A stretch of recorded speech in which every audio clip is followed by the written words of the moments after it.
Hey everybody, what is going on? I hope you guys are all doing well, and welcome to another tutorial video. In this video, I'm going to be explaining to you guys how you can use Bitrix24, so let's get right into it. Now, Bitrix24 is a very useful application or service, call it whatever you want, which has a lot of components which you can use pretty much to upgrade your business or bring your business to another level. Now, you can use a couple different things. You can manage your tasks and projects, you can use their own CRM, you can use their calendar to organize your tasks and everything. You can use it for marketing. You can create a site, create e-signatures, do a couple of different things. With that, there is just a lot that you can do. So I'm just going to be showing you the basics. Now, if you go into tasks and projects, which is one of the most popular things to use, you have this list which you can go through. As you can see, I don't have any tasks, but you can view this as a list, deadline, sort of view as a planner, calendar, or in a Gantt chart.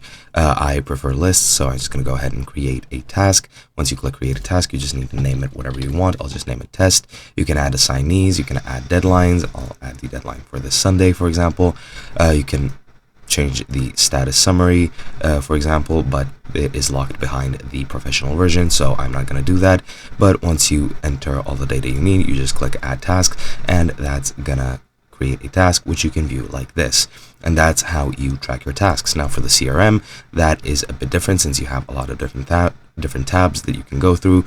You have the main tab, which is for deals. You can manage your inventory, your customers, your sales, which are mostly locked behind the premium version. You can go through your analytics and add add-ons if you want. It depends on what you want to do, but for example, for deals, if I click on add quick deal, you can name the quick deal you want, the amount in currency, for example, $100 or 1,000.